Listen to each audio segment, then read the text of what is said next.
In today's video, I'm going to teach you how to undo, redo changes in Adobe Illustrator. If you're working in Illustrator and make a change you didn't mean to make, don't worry. Illustrator gives you a very quick way to go back one step, and also a way to bring that step back again if needed.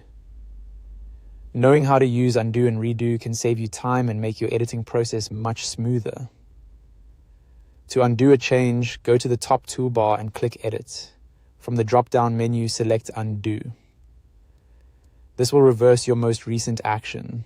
For example, if you moved an object, deleted something by mistake, or applied a change you don't want, using Undo will immediately take you back to the previous state. There's also a faster way to do this with a keyboard shortcut. On Windows, press Ctrl and Z. On Mac, press Command and Z. This is the most common way people undo changes because it's quick and easy to remember. If you're making lots of edits while designing, using the shortcut can help you work much faster than going through the menu each time.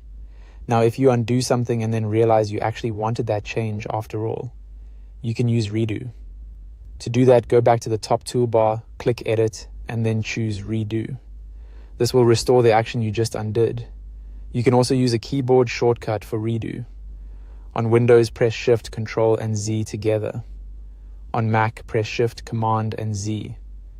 This is helpful when you're comparing changes and want to move backward and forward through your recent actions more efficiently. A good tip while working in Illustrator is to get comfortable using both commands regularly.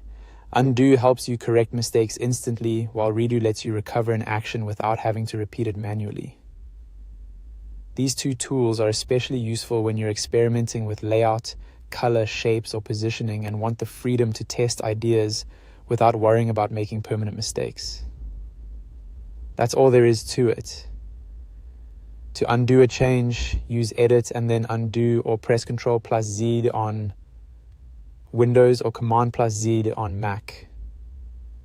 To redo a change, use Edit and then Redo, or press Shift plus Ctrl plus Z on Windows or Shift plus Command plus Z on Mac. Once you start using these shortcuts often, they'll quickly become part of your normal Illustrator workflow.